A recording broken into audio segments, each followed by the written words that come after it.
Good evening everyone. Last class में हमने question number 88 तक किया था, ठीक है। और क्वेश्चन नंबर 89 उसके बाद से करेंगे हम इस क्लास में। तो हमारा पढ़ते हैं हम अपना question number 89। A lever, laser कर लेता हूँ जरा ताकि आपको पेन दिख सके। अ labourer work 60 hours a week and earns rupees 2400 if his hourly wages increases by 40% and working hours decreased by 16 2 by 13 2 by 3%. Okay, find the percentage change in his income. ठीक है, हिंदी में क्या कहता है?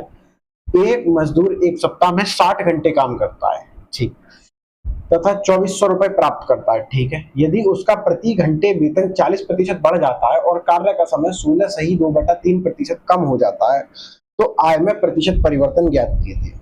ठीक है, एक काम करते हैं, पहले हम करते हैं इसको बेसिक से, ठीक है, उसके बाद हम करेंगे इसको शॉर्ट मेथड कैसे हो सकता है। तो कह रहा है एक मजदूर एक सप्ताह में 60 घंटे काम करता है, ठीक है, और उसको 2400 रुपए प्राप्त होते हैं।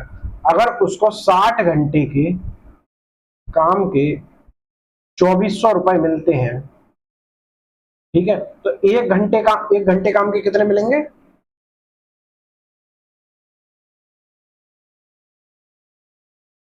तो एक घंटे काम के उसको कितने मिलेंगे? एक घंटे काम के मिलेंगे 2400 बटा 60। 60 से हम भाग देंगे, एक जीरो से एक जीरो कटेगा, 6 चौक 24, तो उत्तर आ जाएगा आपका 40 रुपए मिलेंगे एक घंटे के काम करने के, ठीक है। अब क्या कह रहा है? अब कह रहा है यदि उसका प्रति घंटे वेतन 40% बढ़ गया है, अभी मिल रहा है उसको 40 रुपए वेतन, ठीक है, लेकिन उसका वेतन 40% बढ़ जाता है, तो कोई भी संख्या स्वयं की होती है 100%। अगर वो संख्या 40 बढ़ जाती है, 40% बढ़ जाती है, तो वो कितनी हो जाएगी? 140%, ठीक है। या एक तो इस तरीके से निकाल लो, या फिर इस तरीके से निकाल लो कि 40 का 40% कितना होगा? 40 का 40% होगा 40 गुणा 40%। अब प्रतिशत हटा के हम कर देंगे 100 से भाग बटे 100। तो एक जीरो से एक जीरो गया, एक जीरो से एक जीरो गया, तो 40% की वैल्यू आ गई 16। तो इसका मतलब ये हुआ, अगर उसका प्रति घंटे वेतन 40% बढ़ जाता है और एक घंटे का उसका वेतन है 40 रुपए, तो 16 रुपए बढ़ने के बाद उसका वेतन कितना हो जाएगा? इस समय वेतन है उसका 56 रुपए। यहां तक बात समझ में आई? तो आप कहेंगे जी हाँ, बिल्कुल समझ में आई, ठीक है। अब क्या कह रहा है?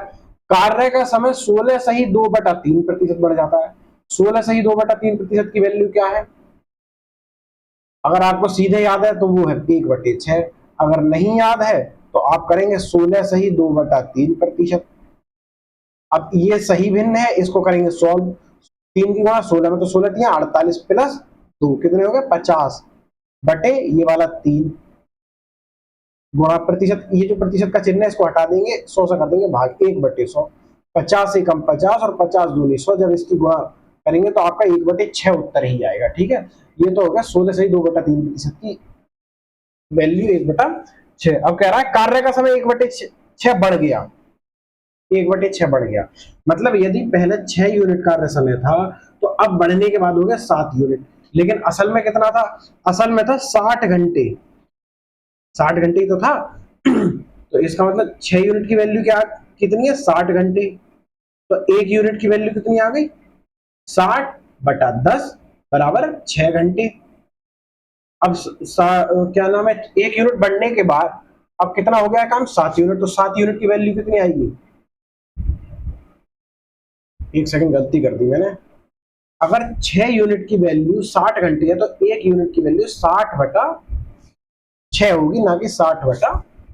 60/6 बराबर 10 घंटे। 1 यूनिट की वैल्यू तो 7 यूनिट की वैल्यू होगी 7 गुणा 10 बराबर 70 घंटे। अब ये सिनेरियो क्या कह रहा है? सिनेरियो कह रहा है कि अब वो 56 रुपए प्रति घंटे के हिसाब से काम करता है और 70 घंटे काम करता है।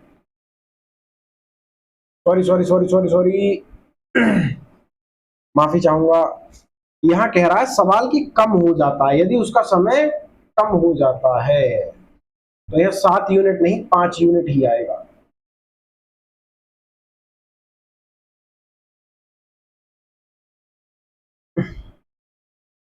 कैसे हो रही है गलतियां। तो यहाँ है कि अगर कार्य का समय 16 सही 2/3% कम हो जाता है, 16 सही 2/3% की 1/6 वैल्यू होती है। अगर पहले 6 यूनिट काम था,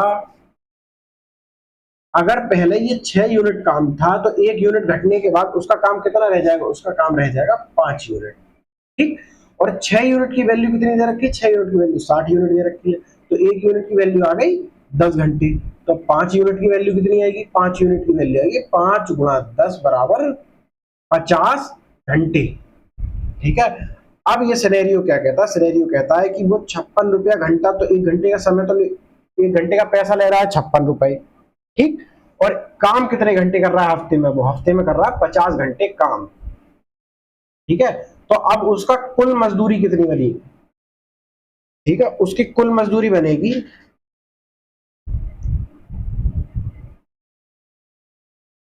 कुल मजदूरी होगी कितने रुपए ले रहा है 1 घंटे के, 56 रुपए। और कितने घंटे काम कर रहा है, वो 50 घंटे काम कर रहा है, तो 56 गुणा 50। ठीक है, कुल मजदूरी बराबर होगा उसका भाव प्रति घंटे कितने रुपए ले रहा है गुणा कुल घंटे उसके द्वारा किया गया कार्य। अब 56 की गुणा 50 में करेंगे, तो या तो आप 56 की गुणा 50 में करो, या फिर इस तरीके से कर लो, 56 को लिख लो, एक मिनट,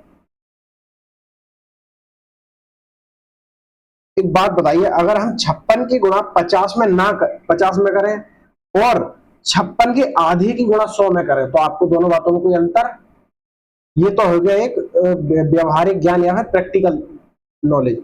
लेकिन आपको थ्योरेटिकल क्या है, थ्योरेटिकल हम इस तरीके से कर सकते हैं कि 56 को लिख सकते हैं हम 28 गुणा 2 गुणा 50। इस पूरी संख्या को लिख सकते हैं, नहीं आप कहीं बिल्कुल लिख सकते हैं। अब 50 की गुणा 2 में करेंगे तो कितना आएगा उत्तर, 100 गुणा 28। अब 28 की गुणा 100 में आप बहुत आसानी से कर देंगे, तो 28 गुणा 100 बराबर 2800 रुपए। तो अब उसको मिल रहे हैं 2800 रुपए। ठीक, और पहले मिल रहे थे उसको 2400 रुपए, तो अब कितने ज्यादा मिल रहे हैं, तो आप कहेंगे अब 400 रुपए अधिक मिल रहे हैं। तो अब 400 रुपए अधिक मिल रहा है, नहीं मिल रहा है, अब 400 रुपए अधिक मिल रहा है। पूछा क्या गया, पूछा गया है कि आय में प्रतिशत परिवर्तन, तो परिवर्तन में तो होगी वृद्धि, क्योंकि बढ़ रहे हैं, 2400 से आपके हो गए रेट, तो आपकी होगी मजदूरी सप्ताह की 2800 रुपए, तो आपके बढ़े कितने, 400 रुपए। ठीक, तो लेकिन पूछ रहा है प्रतिशत में, तो हम घबराएंगे नहीं, तो सीधा क्या करेंगे, कितने की मजदूरी बढ़ रही है, 400 की, कितने रुपए पर बढ़ रही है, तो आपके कितने रुपए बढ़ रही है, 2400 रुपए में। क्यों, क्योंकि प्रारंभिक मजदूरी आपकी ये 2400 रुपए ही थी। ठीक, तो 2400 से कर देंगे, इसी 2400 से करेंगे भाग। अब या तो गुणा 100 में प्रतिशत परिवर्तन कर लीजिए, या फिर सीधे काम कीजिए, पहले भिन्न में परिवर्तित कीजिए, बाद में करेंगे हम क्या बोलते हैं उसको, प्रतिशत में परिवर्तन। तो 2 जीरो से 2 जीरो गए, अब 4 से काट लेंगे 24 को, 4 से 24 को काटेंगे तो 4 एकम 4, और 4 छंग 24, तो इसका मान आ गया 1/6, और 1/6 की वैल्यू ही होती है 16 सही 2/3%। इसका मतलब आपका उत्तर आ गया 16 सही 2/3% की वृद्धि, मतलब option A is your right answer. ये तो हो गया बेसिक्स है, ये आपको समझाने के लिए किया गया है। ठीक है, लेकिन आपको ऐसे एग्जाम हॉल में नहीं करना है। क्यों नहीं करना है, क्योंकि ये लेता है बहुत समय। आपको सवाल करना है एग्जाम हॉल में इस तरीके से,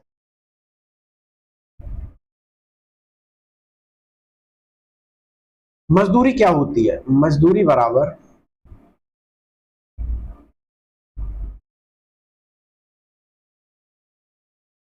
प्रति घंटे काम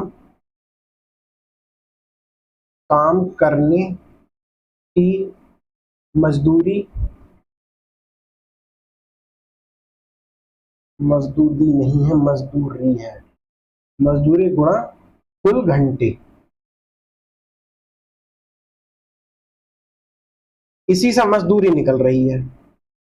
ठीक है, तो अब आप एक चीज देखिए, पूछा क्या गया, पूछा गया है कि आय में प्रतिशत परिवर्तन, तो या फिर आय कह लीजिए या फिर मजदूरी कह लीजिए, एक ही बात है। ठीक है, तो आय में प्रतिशत परिवर्तन कितना है, तो आय में, आय निकाली किस चीज से जा रही है, आय निकाली जा रही है प्रति घंटे काम करने की मजदूरी, या फिर प्रति घंटे की आय गुणा कुल घंटे।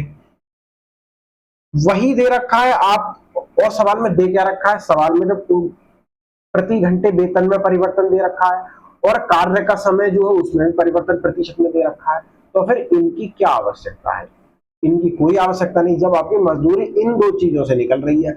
और मजदूरी में भी पूछा गया है आय में प्रतिशत परिवर्तन, और इन दो घटकों में, इस घटक में और इस घटक में यहां दे रखा है प्रतिशत परिवर्तन। तो आप क्या करेंगे, आप प्रतिशत में ही लेंगे। आप एग्जैक्ट वैल्यू 60 और 40 को, आप इन 60 और 40 को, 60 और 2400 को देखेंगे ही नहीं, ठीक है।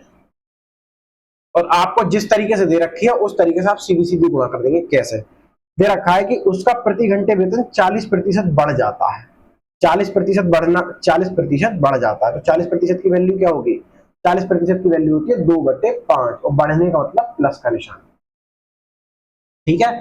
इसका मतलब यदि उसकी मजदूरी पहले 5 यूनिट थी तो बढ़ करके कितनी हो गई, 5 रुपए में 2 रुपए बढ़ गए तो कितनी हो गई, 7 रुपए मजदूरी होगी उसकी। ये है प्रति घंटे काम करने की मजदूरी, ठीक। अब आते हैं हम कार्य का समय। अब कार्य का समय उसका क्या है, कह रहा है कि 16 सही 2/3% कम हो जाता है। 16 सही 2/3% कम हो जाता है। 16 सही 2/3% की वैल्यू होती है 1/6, और कम होने का मतलब क्या है, कम होने का मतलब है कि माइनस का चिन्ह। तो इसका मतलब यदि किसी की मजदूरी पहले 6 यूनिट थी तो 1 यूनिट घटने के बाद कितनी रहेगी, वो 5 यूनिट रहेगी। अब क्या करेंगे, अब आप सीधी सीधी इसकी कर देंगे गुणा। गुणा क्यों करेंगे, क्योंकि ये गुणा करने से ही उसकी मजदूरी में या उसकी आय में, यहाँ आय भी लिख सकते हैं आप, उसकी आय में परिवर्तन, सॉरी उसकी कुल आय इन दोनों की गुणा करके ही निकाली जा रही है। तो परिवर्तन भी इसी तरीके से निकाला जा सकता है, ठीक है। अब क्या करेंगे, अब सीधी सीधी गुणा करेंगे। सीधी सीधी गुणा करने में या तो इसकी इसमें गुणा करो, इसकी इसमें गुणा करो, इस तरीके से 5 की गुणा 6 में करेंगे तो 5 की गुणा 6 में करेंगे तो 5 6 30, 7 की गुणा करेंगे 5 में तो 7 5 35, ठीक है। अब ये देख रहा है 5 से जा रहा है तो 5 6 30 और 5 7 35। या तो आप इस तरीके से कीजिए या फिर किस तरीके से कीजिए, या फिर आप जो है सीधे सीधे काट लीजिए। आप देख रहे हैं कि जब इसकी गुणा इसमें की जा रही है, बेसिकली हमने यहाँ किया क्या, यहाँ पे ये किया है कि इसकी गुणा इसमें की, 5 की गुणा 6 में अनुपात 7 की गुणा 5 में, 7 की गुणा 5 में। उसके बाद ये वाला 5 कौन सा है, ये वाला 5, और ये वाला 5 कौन सा है, ये वाला 5। ये वाला 5 आपस में एक दूसरे से कट गए, ये गुणा का निशान है, सॉरी, एक दूसरे से कट गए। जब ये कट गए तो हम इनको यहीं काट देंगे। यहाँ ये 5 से 5 कट गया, यहाँ लाके काटने की आवश्यकता नहीं है आपको, यहीं काट देंगे। दोनों तरफ एक मतलब दोनों अपोजिट साइड है, इसलिए इनको हम काट देंगे।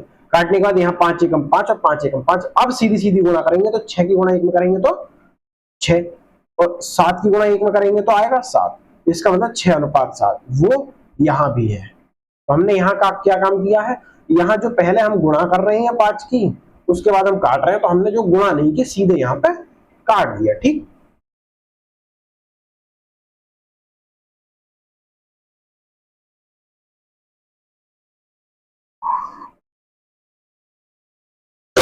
ठीक, तो इसका मतलब ये हुआ, इसका मतलब ये क्या हुआ, इसका मतलब ये हुआ कि पहले यदि उसकी आय 6 यूनिट थी तो अब कितने यूनिट है, कुल आय, कुल मजदूरी या कुल आय यदि पहले 6 यूनिट थी तो अब है 7 यूनिट, तो कितनी यूनिट बढ़ गई, तो वो बढ़ गई 1 यूनिट बढ़ गई। 1 यूनिट बढ़ गई, वो कितने पे बढ़ी, 1 यूनिट बढ़ी, कितने पे बढ़ी, उसकी प्रारंभिक आय थी 6 यूनिट, 1/6, और 1/6 की वैल्यू होती है 16 सही 2/3%। तो option number A is your right answer, ठीक। मैं आपको ये सवाल एक बार और समझा देता हूँ लेजर से। सिर्फ क्या कह रहा है इस सवाल में, इस सवाल में ये कह रहा है कि जब आपको पता है कि मजदूरी या फिर कुल आय किस पे डिपेंड कर रही है, प्रति घंटे काम करने की मजदूरी गुणा कुल घंटे, ठीक है। आपसे पूछा क्या गया, पूछा गया है कि आय में प्रतिशत परिवर्तन ज्ञात कीजिए, तथा जो प्रति घंटे काम करने की मजदूरी है और कुल घंटे दोनों में प्रतिशत में ही परिवर्तन जब दे रखा है तो आपको ये घंटे और रुपए एग्जैक्ट वैल्यू लेने की आपको कोई आवश्यकता नहीं है, क्योंकि ये गुणा भाग में कट जाएंगे। और मैंने बताया भी था कि प्रतिशत देके प्रतिशत की वैल्यू, मतलब प्रतिशत देके वैल्यू भी प्रतिशत में पूछे सवाल में तो आपको एग्जैक्ट वैल्यू लेने की कोई आवश्यकता नहीं है। इसमें क्या किया गया था, यदि उसका प्रति घंटे वेतन तो बढ़ गया 40%, तो 40% की वैल्यू क्या होती है, 2/5। अर्थात उसकी यदि प्रति घंटे आय पहले 5 यूनिट थी तो अब 2 यूनिट बढ़ गई, तो पहले 5 यूनिट थी, अब 2 यूनिट बढ़ने के बाद कितनी हो गई, 7 यूनिट। यह तो हो गई उसकी आय, ये दे रखा तो ये होगी उसकी प्रति घंटे आय।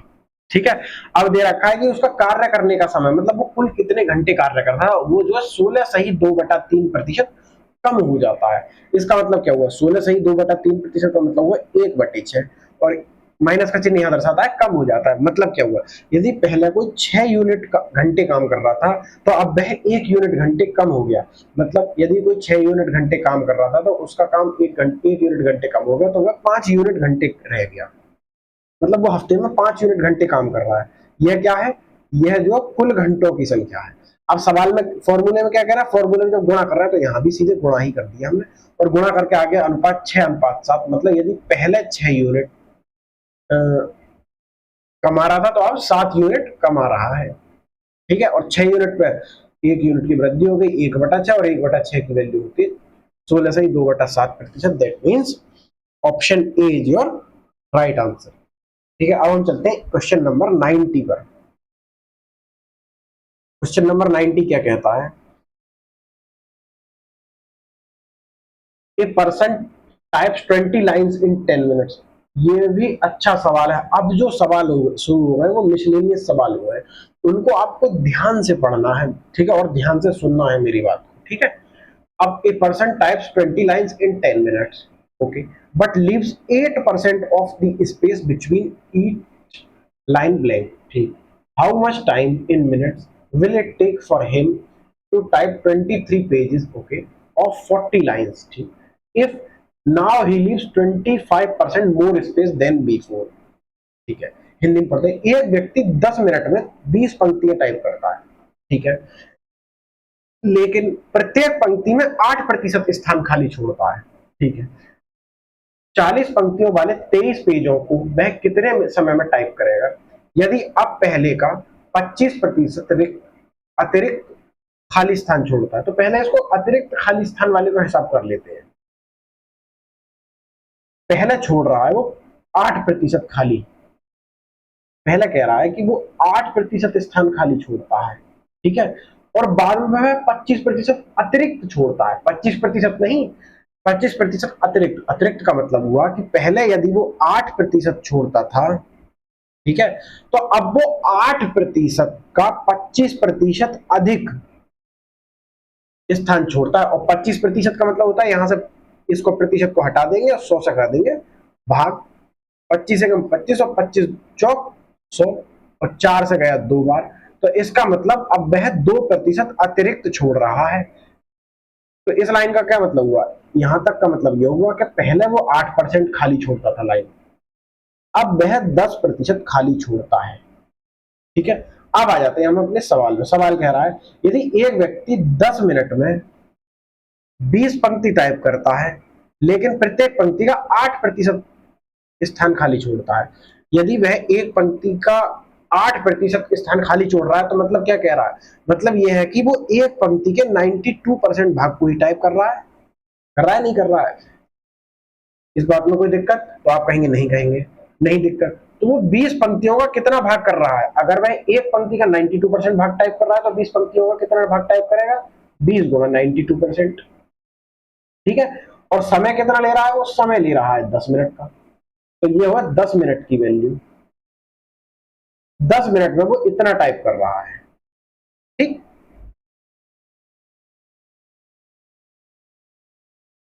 अगर 10 मिनट में इतना टाइप कर रहा है। ठीक है, अब पूछा क्या गया?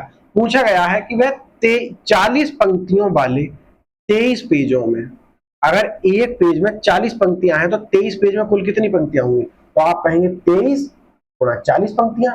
अगर एक पेज में 23 पंक्तियां हैं, नहीं सॉरी,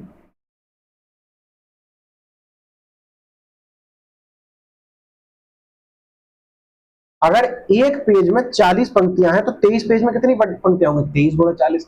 लेकिन अब वह पहले तो 8% खाली स्थान छोड़ रहा था, अब 10% खाली स्थान छोड़ रहा है। इसका मतलब क्या हुआ, अगर वह 10% खाली स्थान छोड़ रहा है तो वह लिख कितने स्थान पर रहा है? तो आप कहेंगे जी 90% स्थान पर लिख रहा है वो। तो इतने का 90% टाइप करना है उसको। कितना समय लेगा, मान लेते हैं वो n मिनट लेगा, n मिनट में इतना समय, सॉरी n मिनट में इतना टाइप करेगा। तो आप क्या करेंगे, दोनों तरफ भाग कर देंगे, इसको इससे भाग कर दो, इसको इससे भाग कर दो और बराबर का लगा दो चिन्ह, ठीक है।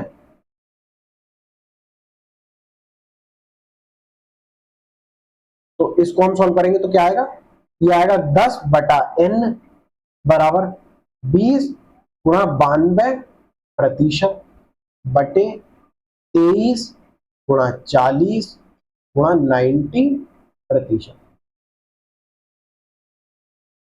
अब देखो प्रतिशत से तो प्रतिशत कटेगा, ठीक है। अब आप 23 का पहाड़ा पढ़िए कैसे, 23 एकम 23 और 23 चौक 92, ठीक। 20 एकम 20 और 20 दूनी 40, 20 से ये कट गया। 2 एकम 2 और 2 दूनी 4, ये कट गया। अब 2 से काटेंगे 90 को, तो 90 जाएगा 45 बार, ठीक है। अब यहां तो बचा, अंश में तो बचा एक सेकेंड, 45 ज्यादा ही छोटा लिख गया, इसको थोड़ा बड़ा लिख देता हूं ताकि दिख जाए, ठीक। ये 45 बार, ऊपर क्या बचा, ऊपर बचा 1, नीचे बचा 45 बराबर बाईं ओर है 10/n। अब 45 की गुणा करेंगे 10 में और n की गुणा करेंगे 1 में, तो 450 बराबर n। तो n की वैल्यू कितनी आ गई, 450। इसका मतलब है 450 मिनट में जो उसको जो 23 पेजों, सॉरी 40 पंक्तियों वाले 23 पेजों का 90% भाग टाइप करने में उसको 450 मिनट लगेंगे। इसका मतलब option A is your right answer. इसमें कुछ नहीं है, बस आपको ये ध्यान, ये चीज देखनी है कि पहले तो वो 8% खाली स्थान छोड़ रहा था और अब वह 10% खाली स्थान छोड़ रहा है।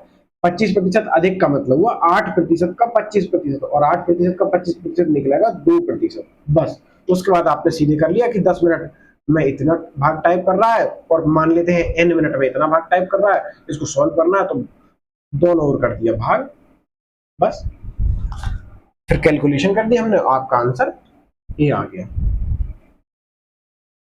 अब चलते हैं नेक्स्ट क्वेश्चन, क्वेश्चन नंबर 91। क्या कहता है 91, when a man's income increases by 10,000, ठीक है, the income tax rate drop, यहां से नया टाइप शुरू हो गया है, ठीक है। Income tax rate drops from 18% to 15%, ठीक है, while 25% of his income is tax free in both cases, ठीक है। he pays the same amount of income tax in both cases, okay, find his initial income, ठीक है। जब एक आदमी की आय 10,000 रुपए बढ़ जाती है, ओके, तो आयकर की दर 18% से घटकर 15% रह जाती है। मतलब पहले यदि आयकर 18% इनकम टैक्स दे रहा था, तो 10,000 रुपए आय बढ़ने के बाद अब वह टोटल इनकम पर 15% ही इनकम टैक्स देगा, ठीक है। जबकि दोनों परिस्थितियों में 25% आय कर मुक्त है, ठीक है। मतलब उसकी 25% इनकम पर कोई टैक्स नहीं लग रहा है, ठीक है। तथा दोनों ही परिस्थितियों में वह समान आय कर चुकाता है। मतलब यदि पहले जितना आय कर चुका रहा था अब भी उतना ही आय कर चुकाता है, ठीक है। तो उसकी आरंभिक आय ज्ञात कीजिए। मान लेते हैं ये तो एक बेसिक तरीका है, उसका शॉर्ट ट्रिक से मैं भी कराऊंगा, दोनों बात पहले बेसिक से कर लेते हैं। बेसिक से क्या है, मान लेते हैं, माना क्या कि आदमी की जो प्रारंभिक आय है, बेसिक से मैं क्यों करा रहा हूं, बेसिक से इसलिए करा रहा हूं, एक तो समझना है आपको कि हो क्या रहा है। दूसरा, यदि आप शॉर्ट ट्रिक एग्जाम में भूल जाते हैं और आपके पास समय बचे तो आप बेसिक से सवाल को टैकल कर सकते हैं, ठीक। तो प्रारंभिक आय मान लेते हैं हमने ए रुपए है, ठीक है। तो 10,000 रुपए, सवाल कहता है कि आय 10,000 रुपए बढ़ जाती है, तो 10,000 रुपए बढ़ने के बाद की आय कितनी हो जाएगी।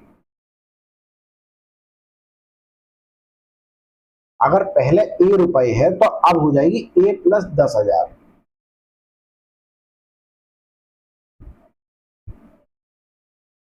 ठीक। अब क्या कह रहा है, अब यहां पढ़िए जरा, पहले तो है 18% इनकम टैक्स, ठीक। अब है 15%, मतलब इस इनकम पे तो है 18% इनकम टैक्स और इस इनकम पे है 15% इनकम टैक्स, जबकि दोनों ही परिस्थितियों में 25% आय जो है वो कर मुक्त है। इसका मतलब अगर 25% आय कर मुक्त है तो कितने प्रतिशत आय पर लगेगा? टोटल टैक्स 100 माइनस 25 मतलब 75% आय पर टैक्स लगेगा। इसका मतलब हुआ कि ए के 75% पर टैक्स लगेगा और ए प्लस 10,000 के 75% पर टैक्स लगेगा। अब क्या कह रहा है? कह रहा है कि आयकर जो है पहले तो 18% टैक्स दे रहा था, ठीक, अब दे रहा है, अब कितना दे रहा है? अब दे रहा है 15% टैक्स, 15% इनकम टैक्स। लेकिन दोनों ही, ये क्या कह रहा है यहां पर, दोनों ही परिस्थितियों में समान आयकर चुकाता है। मतलब यह जो आयकर है दोनों परिस्थितियों में बराबर है। पूछा क्या गया? पूछा है आरंभिक आय ज्ञात कीजिए। आरंभिक आय हमने क्या मानी है? आरंभिक आय मानी है हमने ए, तो हम ए का मान निकाल देंगे, जो आपके ए का मान आएगा वही आपका उत्तर होगा। तो आप सीधे सीधे देखिए कि 75% से तो 75% कट गया, ठीक, और प्रतिशत से प्रतिशत कट गया, क्योंकि प्रतिशत की वैल्यू क्या होती है? 1/100, ठीक है। अब 3 पंजे 15 और 3 छंग 18। अब 6 की गुणा इस ए में करेंगे, जब 6 की गुणा ए में करेंगे तो आएगा 6 ए बराबर, अब यहां बचा 5। अब इस 5 की गुणा इस भिन्न में करेंगे, जब 5 की गुणा ए में करेंगे तो आएगा 5 ए, और 5 की गुणा जब 10,000 में करेंगे तो आएगा 50,000, यहाँ है प्लस का निशान। अब इस 5 ए को उठा के ले जाएंगे बाईं ओर, यहाँ 5 ए प्लस का है और यहां जाएगा तो पहुंचेगा माइनस का, तो 6 ए माइनस 5 ए बराबर 50,000। अब इसको हम सॉल्व करेंगे तो 6 ए में से 5 ए गए तो कितना बचा? अगर 6 ए में से 5 ए घटाएंगे तो बचेगा 1 ए बराबर 50,000, जो कि हमसे पूछा था। तो that means option number A is your right answer. ये तो हो गया बेसिक तरीका। बेसिक किस लिए? आप एग्जाम हॉल में बैठे हैं और आप जो शॉर्ट मेथड है उसको भूल चुके हैं, और आप यहां देखेंगे कि ये भी बहुत ज्यादा लंबा नहीं है, जरा सी कैलकुलेशन है, और ये मन में भी की जा सकती है कि, है ना। लेकिन हम शॉर्ट मेथड भी पढ़ेंगे, वो कितना बड़ा है अभी देखते हैं। अगर आप एग्जाम हॉल में फंस जाते हैं तो आप शॉर्ट मेथड से नहीं करेंगे, वो शॉर्ट मेथड अगर भूल जाते हैं ना,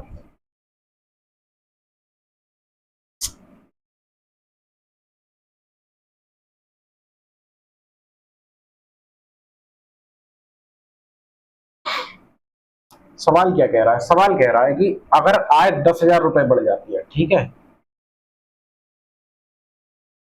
तो आप एक चीज देखिए यहाँ पे थोड़ा सा, यहाँ पे आप देखेंगे कि अगर 25% आय कर मुक्त है तो उस पर मतलब 75% आय पर आपका टैक्स लग रहा है, 100 माइनस 25 बराबर 75%।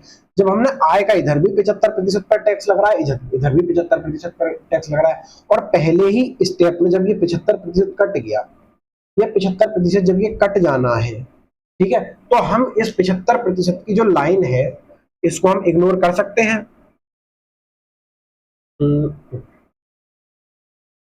तो ये जब ये सॉरी दोनों ही परिस्थितियों में 25% आय कर मुक्त है, इसको हम इग्नोर कर सकते हैं। While 25% of his income is tax free in both cases, इसका कोई मतलब है नहीं है, क्योंकि दोनों ही केसेस में कट जाना है। तो आपका सवाल शुरू होता है यहाँ पे, अंत होता है यहाँ पे, और ये बीच की लाइन है, आपको इसको कंसीडर करना ही नहीं। जब इस तरीके का सवाल आता है कि कर मुक्त है, ऐसे और भी सवाल है, और भी आया करवाऊंगा मैं, ठीक।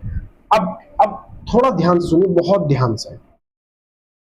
ध्यान से क्या है कि पहले वो कुछ इनकम थी उसकी, उस पर टैक्स दे रहा था 18% का, ठीक, लेकिन अब उसकी थोड़ी सी इनकम बढ़ जाती है, बढ़ने के बाद वो दे रहा है 15% का टैक्स। मतलब 15% का छोड़िए, ये बात में देखेंगे, पहले मान लो वो इनकम टैक्स दे रहा था, ठीक, अब उसकी थोड़ी सी इनकम बढ़ जाती है, अब भी वो इनकम टैक्स दे रहा है। अगर उसकी इनकम थोड़ी सी बढ़ी है तो इनकम टैक्स उसको ज्यादा देना चाहिए नहीं देना चाहिए? आप कहेंगे बिल्कुल देना चाहिए, क्यों नहीं देना चाहिए? अगर उसकी इनकम बढ़ी है तो सीधे सीधे इनकम टैक्स देना चाहिए उसको ज्यादा। लेकिन वो कह रहा है कि दोनों ही स्थिति में समान आयकर चुकाता है। इस ऐसा क्यों हुआ है? ऐसा इसलिए हुआ है कि पहले तो वो 18% इनकम टैक्स दे रहा था, अब 15% इनकम टैक्स दे रहा है। आप इतना समझे या नहीं? क्या एक बात बताइए, उसका इनकम टैक्स देने के क्यों नहीं बढ़ा? दोनों ही परिस्थितियों में उसने समान आयकर क्यों चुकाया? उसने अधिक आयकर क्यों नहीं चुकाया? क्योंकि पहले तो उसका मतलब कि पहले तो वो 18% इनकम टैक्स दे रहा था, अब दे रहा है 15%, क्योंकि उसके इनकम टैक्स की रेट 3% घट गई। ठीक, उसके इनकम टैक्स की रेट 3% घट गई, इसलिए उसने समान आयकर चुकाया है। ठीक है, समान आयकर क्यों चुकाया? क्योंकि उसके इनकम टैक्स की रेट घट गई है।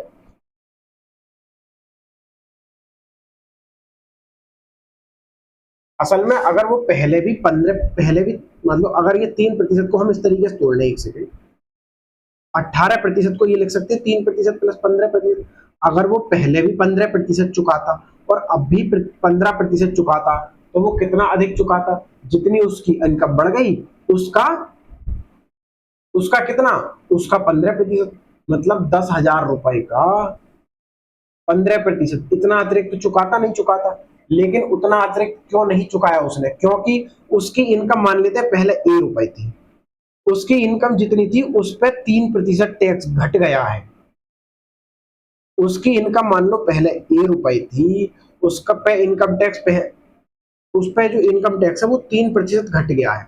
तो जितना इनकम टैक्स यहाँ घटा है उतना ही बढ़ेगा, तभी तो दोनों केस में समान आयकर चुकाया जाएगा। इसका मतलब ये हुआ, यदि उसकी प्रारंभिक इनकम ए थी, ₹1 का 3% बराबर होगा 10,000 रुपए का। जितनी इनकम बढ़ी उसका 15% बराबर होगा। इतनी बात आपके समझ में आई या नहीं? मैं एक बार और बताता हूँ। अगर अगर उसकी इनकम बढ़ी है तो उसको आयकर अतिरिक्त चुकाना चाहिए, तो आप कहेंगे बिल्कुल चुकाना चाहिए, लेकिन क्यों नहीं चुकाया? क्योंकि उसका इनकम टैक्स घट गया। ठीक है, इनकम टैक्स पहले था 18%, अब है 15%, इसलिए उसको इनकम टैक्स उतना ही चुकाना पड़ा जितना उसने पहले चुकाया था। ठीक है, ये वो पहला सिनेरियो। दूसरा सिनेरियो क्या है? अगर उसकी इनकम टैक्स कितना बढ़ना चाहिए था? उतना बढ़ना चाहिए था जितनी उसकी इनकम बढ़ी उस पर जितना टैक्स लग रहा है उतना बढ़ना चाहिए था। ठीक है, तो वो कितना हुआ? 10,000 का 15%। लेकिन वो क्यों नहीं बढ़ा? क्योंकि कुछ तो इनकम टैक्स घटा। कितना घटा? ए पर पहले 18% लग रहा था, ए पर अब 15% लग रहा है, तो ए पर 3% कम लग रहा है। ठीक है, ए पर जो ये 3% लग रहा है यही तो इसके बराबर होगा। मतलब यहाँ 3% कम हुआ, ए का 3% यहाँ कम हुआ, तभी तो 10,000 का 15% बढ़ा। और जब ये दोनों बराबर होंगे तभी तो वह समान आयकर दोनों स्थितियों में चुकाएगा। ठीक है, तो अब हम यहाँ कर लेंगे कैलकुलेशन। कैलकुलेशन करने में कुछ है ही नहीं, प्रतिशत से प्रतिशत कटा, और 3×5 = 15, 5, 5 की गुणा जब 10,000 में करेंगे तो ए की वैल्यू आ जाएगी 50,000। That means B option is your right answer. ठीक है, नेक्स्ट क्वेश्चन। इसमें कितने सवाल है?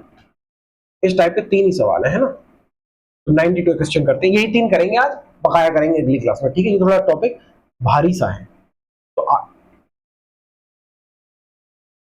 सवाल क्या कह रहा है? सवाल कह रहा है when a man's income increases by 1200 रुपए, 1200 rupees, okay, the income tax rate drops from 12% to 11%, while 30% of his income tax is free in both cases and he pays the same amount of income tax in both cases। देखो ये इस line का तो कोई मतलब है ही नहीं। क्यों? क्योंकि जब ये कट जाना है दोनों ही तरफ, तो इस लाइन को रखने की कोई आवश्यकता नहीं है ही नहीं, जबकि दोनों ही परिस्थितियों में 30% आय कर मुक्त है। ठीक है, अब पढ़ते हैं हम हिंदी में सवाल। हिंदी में क्या कह रहा है? हिंदी में कह रहा है कि जब एक आदमी की आय 1200 रुपए बढ़ जाती है और आयकर की दर 12 से घटकर 11% रह जाते हैं। ठीक है, दोनों ही परिस्थितियों में वह समान आयकर चुकाता है। तो उसकी प्रारंभिक स्थिति मान लेते, उसकी पहले ₹1 इनकम थी, 1200 रुपए बढ़ने के बाद ए प्लस 12 हो जाती है। बेसिक से बताता हूँ, है ना? पहले चुका रहा था वह ए का 12% इनकम टैक्स, अब चुका रहा है वो ए प्लस 1200 पे 11% इनकम टैक्स, है ना? इस लाइन को तो हमने काट दिया क्योंकि ये कट ही जानी है बाद में, 30% आयकर मुक्त वाली, है ना? तो अब इस कैलकुलेशन को कर लेंगे, आपका आंसर आ जाएगा। कैलकुलेशन कैसे? देखो, प्रतिशत से कटा प्रतिशत, 12 की गुणा ए में करी तो 12 ए बराबर 11 की गुणा ए में करेंगे तो 11 ए प्लस जब 11 की गुणा 12 में करेंगे तो 11 की 11 12 132 डबल जीरो इतना आएगा। 11 की गुणा हम किसी संख्या में कैसे करते हैं? 11 की संख्या मान लो हम 12 में करनी है तो हम क्या लिखेंगे? हम लिखेंगे पहले लिखेंगे ये वाला 2, ठीक, उसके बाद 2 और 1 3, उसके बाद ये लिख लेंगे 1। अगर मान लो 11 की गुणा हमको 15 में करनी है तो क्या करेंगे? पहले लिखेंगे 5, ये वाला 5।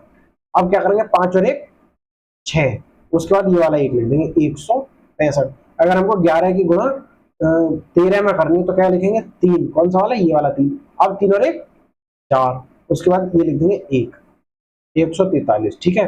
अगर हम 11 की गुणा हम 121 में करेंगे तो फिर लिखेंगे ये वाला 1, फिर 1 और 2 3, उसके बाद 2 और 1 3 और 1 का 1 ये, ठीक है। इस तरीके से पहला अंक वैसे ही लिख देते हैं और ये वाला अंक और बीच के इस तरीके से जोड़ते आते हैं, पीछे वाला तो उससे पहले वाले में उस और वो वाला उससे पहले वाले में, ठीक है।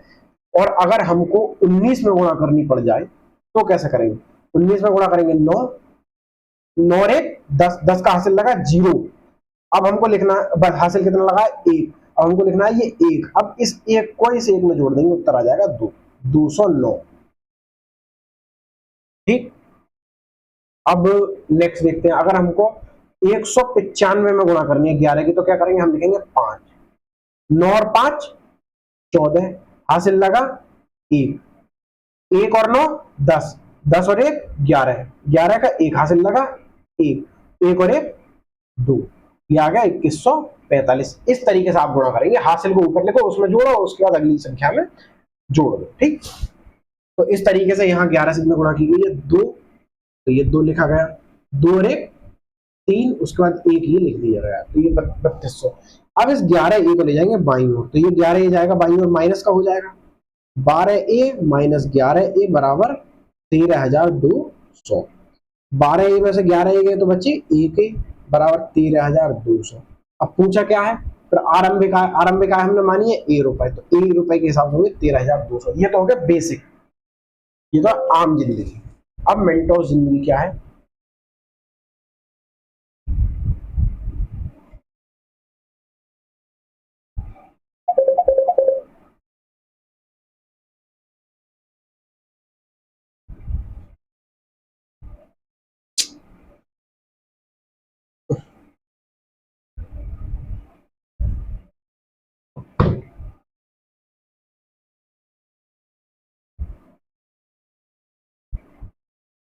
मेंटोस जिंदगी क्या है? मेंटोस जिंदगी ये है कि मान लेते हैं अगर उसकी आय पहले ए रुपए थी, ठीक, ये मान लिया।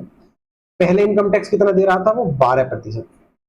अब कितना दे रहा है? 11%। उसने कितना कम दिया? 1% कम दिया, तो उसको इतना कम देना चाहिए था, ए का 1%, ठीक है। लेकिन उसकी आय पहले थी ए रुपए, आगे बढ़ गई उसकी 1200 रुपए आय, है ना। तो उसको इनकम टैक्स कितना ज्यादा देना चाहिए था? तो 1200 का 11% ज्यादा देना चाहिए था ना? चाहिए था 1200 का 11%। इसको कर देंगे बराबर। अब कर लेंगे हम कैलकुलेशन। कैलकुलेशन कैसे करेंगे? प्रतिशत से प्रतिशत कटा, यहाँ बचा ए बराबर 11 की गुणा जब 1200 में करेंगे तो 11 12 132 डबल जीरो। ये आपका है इतना सॉरी शॉर्ट मेथड से इतना छोटा सवाल है और लॉन्ग मेथड से इतना बड़ा सवाल है। वैसे बड़ा भी ज्यादा नहीं है, असल में ये इतना ही सवाल है बस, है ना। ये तो बस 11 से गुणा करना सिखाया गया है आपको, ठीक है। किसी और ने सिखाई 11 से गुणा करना, यहाँ तो शॉर्ट में सिखा दिया गया। अब हम चलते हैं नेक्स्ट क्वेश्चन पर। नेक्स्ट क्वेश्चन क्या है? इसको पहले शॉर्ट से करेंगे।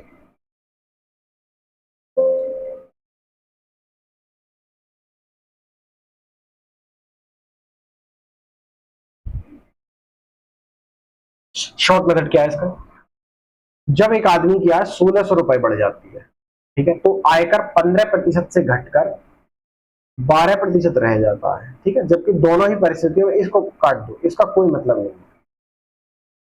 दोनों ही परिस्थितियों में समान आय कर चुकाता है, तो उसकी आरंभिक आय मान लीजिए, आरंभिक आय है ए रुपए, उसकी 1600 बढ़ने के बाद कितनी हो गई? ए प्लस 1600 रुपए।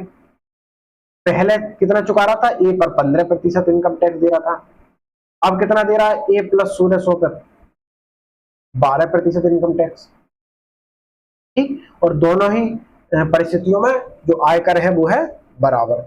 अब कैलकुलेशन कर लेते हैं प्रतिशत से प्रतिशत।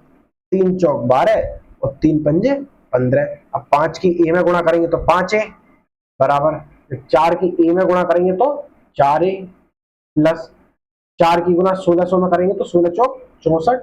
तो 4 ए को ले जाएंगे इधर उठा के तो ये हो जाएगा 5 ए माइनस 4 ए बराबर 6400। 5 ए में से 4 ए गए तो कितने बचा, 1 ए बराबर 6400 रुपए। तो इसका मतलब उसकी आरंभिक आय पूछा गया, आरंभिक आय हमने मानी है ए रुपए और ए का मान आ गया यहाँ पे 6400 रुपए। That means D option is your right answer. अब ये तो वो बेसिक्स है। अब एडवांस से क्या है, एडवांस से मान लेते हैं उसकी आय थी ए%, पहले टैक्स दे रहा था सूद 15%, अब दे रहा है वो 12%। ठीक है, जिनको एक बात है, अगर जिनको बेसिक्स ये समझ में नहीं आया है कि ये शॉर्ट मेथड कैसे हो रहा है, तो आप सीधे सीधे इस तरीके से कीजिए कि उसकी प्रारंभिक आय मान ली 8%, अगर वो पहला 15% दे रहा था और अब 12% दे रहा है तो 15 में से 12 गए तो कितने बचे, 3%। तो ए का 3%, उसकी आय कितनी बढ़ी, 1600 रुपए बढ़ी। तो 1600 गुणा बाद में बढ़ने के बाद कितना टैक्स दे रहा है, 12%। तो 1600 का 12%, इसको बराबर कर दीजिए और कैलकुलेशन कर लीजिए। ठीक, देखिए प्रतिशत से प्रतिशत गया, 3 चौक 12, इधर बचा ए, 1600 की गुणा 4 में करेंगे तो आएगा 6400। That means option D is your right answer. ठीक है, यहां से टाइप चेंज हो रहा है, तो ये क्वेश्चन करेंगे हम अगली क्लास में। ठीक है, आज के लिए इतना ही, धन्यवाद।